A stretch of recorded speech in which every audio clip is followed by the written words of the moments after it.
What is going on, YouTube Nation? This is Darth Dividend. If you guys are new to my YouTube channel, make sure you subscribe and hit the notification bell so you don't miss future videos.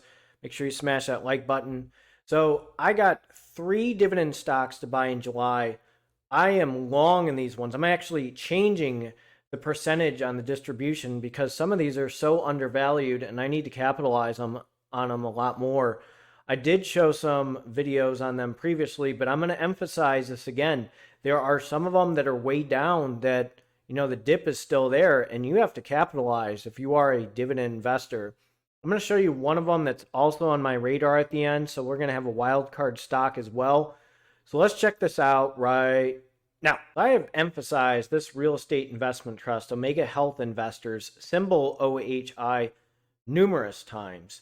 So this is a real estate investment trust, which I will go over if you guys are new to this channel. But this is one that's a specialized healthcare rate, and it's very diverse, and it's in demand like crazy. And look at how low it is at $36.29. At one point, it was $44.32. So you still have an opportunity to capitalize. And don't forget, rates, 90% of their earnings or income have to go back to us when we buy their stocks. Or, I'm sorry, if we're investors in stocks.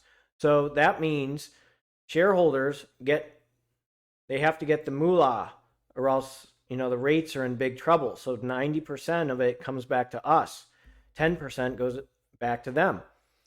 So these guys are down and they're a high dividend yield. I'll go over their dividend history, but we need to see what they're about. So I just did a video on this, but a lot of you guys are new to this channel. So I need to show these guys what this real estate investment trust is all about and why I own this stock and I'm long in it. So let's check this out. So these guys, basically, they have their long-term care facility. They have long-term care facilities, 954 facilities, 70 operators, 42 states, and 1 foreign country, which is the UK. So they have, they have property for people, especially that focuses on the senior individuals, long-term elder care trends. Okay, they're just discussing this. So they have facilities that focus on long-term care facilities. So this is what they say on their site. We maintain a portfolio of long-term healthcare facilities and mortgages on healthcare facilities located throughout the United States and the UK. Our investments are generally geographically diverse and operated by a diverse group of established middle market healthcare operators that meet our standards for quality and experience of management and creditworthiness. So here's where they're at. Here's some mortgage notes, ground lease, income, rent, interest statistics. Big ones in other US. Let's see, Florida's a big one. Texas is one. Ohio, my state, 4.4%. The UK, 4.1%. Virginia, 3.8%. North Carolina, 3.7%. So these are long-term care facilities. So if you look, let's just say my state, Ohio, there's 39 facilities. And again, these are in demand. People are getting older. The baby boomers are getting older. People are getting sicker. There's a rise in dementia. There's, the people that were baby boomers and obese, and there's so many comorbidities out there. People just can't live at home. So they need senior local facilities and long-term elder care facilities. And these guys basically are a diversified healthcare real estate investment trust that has done phenomenal. And people have to pay rent. And the thing is, people are getting older, people are getting sicker. The demand's going to be higher for long-term care facilities. So they're saying like in 2050, 1 in 3 is going to have type 2 diabetes and 1 in 3 is going to be obese. That's terrible. And,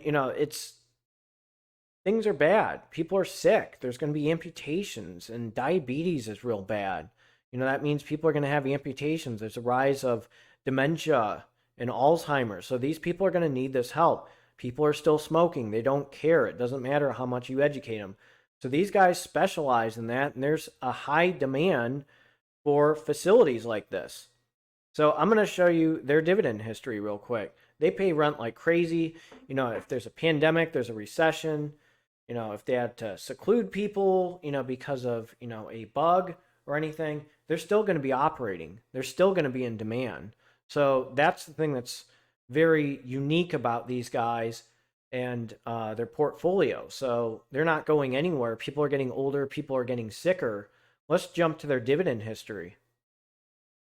I've really emphasized this stock. I actually changed my M1 Finance dividend portfolio to 7%. The distribution is going to go to these guys because, one, they're so undervalued and they have a 7.32% dividend yield.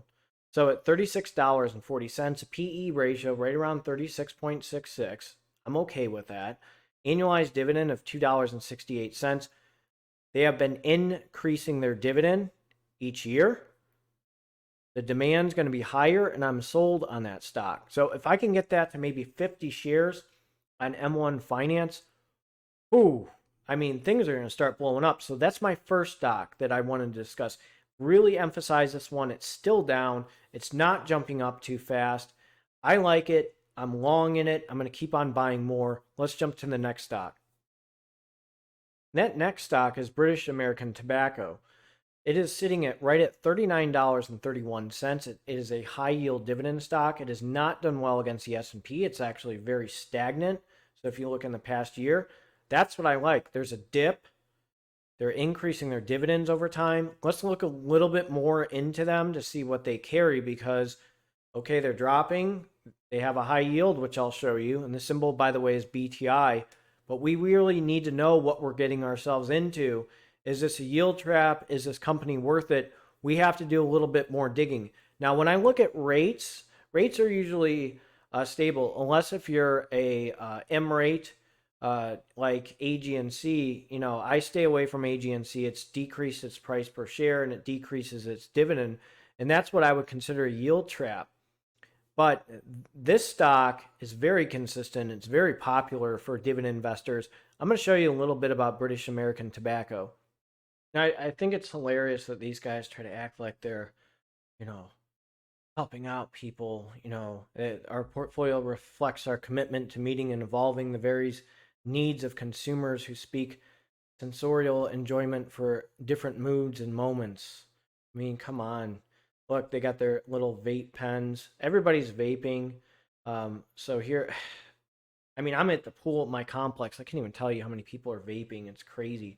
So their traditional cigarette products are a broad portfolio of non-combustible products, includes reduced risk alternatives such as vapor products, tobacco heating products, and modern oral nicotine pouches, as well as traditional oral products such as snus and moist snuff. So we have increased the number of non-combustible product consumers by 3 million, reaching 13.5 million, and remain on track for 50 million by 2030. We also continue to accelerate the growth of our new category revenues at a faster rate than our total net revenue. New category revenues grew by 15% in 2020. Our ambition remains to reach X amount of billion in 2025. So, oh yeah, we're making sure you're okay. No, no, it's they sell cigarettes. Okay, look at this. They're trying to educate you. They know it's bad. They know people are gonna smoke anyways. Here's our 5 brands: Dunhill, Kent, Lucky Strike, Pall Mall, and Rothmans. Okay, it's just so ridiculous. They try to act like people, it's bad. Look, the primary health issues of smoking, they have to do that now. But look, BAT, a better tomorrow. Look, I buy this stock. It's a sin stock. It's not healthy. People are going to smoke anyways. I've seen people in the streets with oxygen on their, they have oxygen on and they're vaping. Vaping's like worse than cigarettes because it like collects like gunk even more, like the oil and stuff, and people are freaking out about vitamin E. Let's jump to their revenue real quick. So I'm on macro trends right now. I'm on macro trends right now. I always go to that site just to see, okay, this is the thing. 32.69 billion. It was a 25% increase. 33.04 billion in 2018, which is a 1.07 increase. 33.09 billion, a 0.16 increase. So they're increasing their revenue. They're worth billions of dollars. Billions of dollars. So the interesting thing is, which I'll jump to even more recent information. Here's the most recent information. British American Tobacco said Wednesday the first quarter revenue grew 3.3% on a constant currently. I can't talk. So here's some information. BAT said Wednesday its first quarter revenue grew 3.3% on a constant currency basis, above its revised guidance range of 1 to 3%, and it backed a full year guidance. So they feel very confident in growth. For the year ended December 2021, British American Tobacco reported revenue of 35.8 billion. Okay, so that's an increase. So 25.78 billion pounds, which is equivalent to 35.87 billion. These guys are worth billions of dollars. Billions of dollars. So that says something. This is April 28, 2021. Let's jump to their dividend history. We got a stock that has not done well against the S&P, but it's slowly increasing its dividend. 7.59% dividend, $2.96 yearly annual dividend. Gosh, PE ratio is not listed on here, but that's fine. It's $39.31. I'm like talking and like choking on my coffee. By the way, it's Starbucks. That's a really good dividend stock. Little too overvalued for me, but I'll wait until a dip happens. But 74 cents. It is jumping up from 66 to 74 cents. A 7.59% dividend yield. You're seeing an increase in revenue. You're seeing an annual dividend increase. And I believe, again, I'm not a financial advisor. None of this is financial advice. This is for entertainment purposes. I changed my percentage on this. This is $39.31. A quarterly dividend. And it's just going to keep on increasing its dividend. Its revenue's up there. They know their products are not healthy for people, and people are going to do it anyways. People are going to do it. They just don't care. It's unfortunate, that people are going to smoke. They're going to vape. Kids think it's cool. They have vape detectors now in high schools. Why do you think they have that? Wonder why. I wonder why British American Tobacco is making so much money. Wonder why you have these weird fruity smells when you walk in the store. Wonder if it's any of these products that these guys have. Or you see somebody walking by in their car and you think it's on fire, but it's all this smoke from somebody vaping. That's what these guys carry. They have adapted very well. They don't care. They're going to make money. People know it's bad. They're still going to smoke. So that's my second stock. So let's jump to the third stock, which leads to my other sin stock, ALTRIA. Same thing with these guys. Very good dividend stock. They have increased their dividend over time. One of the most well-known dividend stocks out there. They're not going anywhere.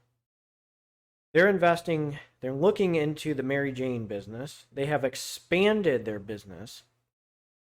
The revenue is done pretty decent. It's done well. It's pretty consistent. They've increased their dividend over time. I want to show you their dividend increase real quick. And I own this one. I'm long in it. I'm going to continue to buy this stock. These guys they're very sharp. Them and British American Tobacco are expanding, their philosophy and their business approach, and it's working. And they're increasing their dividends, which makes me happy, because let me tell you, it's pretty stagnant, and it's not jumping up too much. And I can't wait till my QYLD and RYLD and XYLD start buying more ALTRIA and stuff. That's going to be awesome. ALTRIA is going to start buying those guys. I mean, I literally earn what, $14 in those 3 dividend stocks. And it's only going to get better because I know this one's going to keep on going. And I'm going to show you its dividend history real quick. This is what's crazy. 66 cents, 70 cents, 80 cents, 84 cents, 86 cents. These guys have a reputation that they need to keep their dividend going. They can't decrease their dividend. They have a chip on their shoulder. They're a 7.29% dividend yield, PE ratio of 2046, annualized dividend of $3.44. Ex-dividend date was 6/14/2021. So you're having a quarterly dividend stock that is right around $45, increases its dividend, and it's a 7.29% dividend yield. How can you say no to that one? Now I'm going to jump to my last stock, and I'm going to tell you this one is on my radar. I am not going to buy it yet. I'm going to look at it a little bit before I make the call. So let's check that one out. That stock would be Global Net Lease. This one I'm looking at a little bit. They're getting a little bit of attention. They're $18.50, and they're doing pretty well, last I read. So we need to look into that a little bit and see what they're about. We need to see what these guys bring to the table. It's going to be very interesting to see what they're in the next year or so, how they're doing.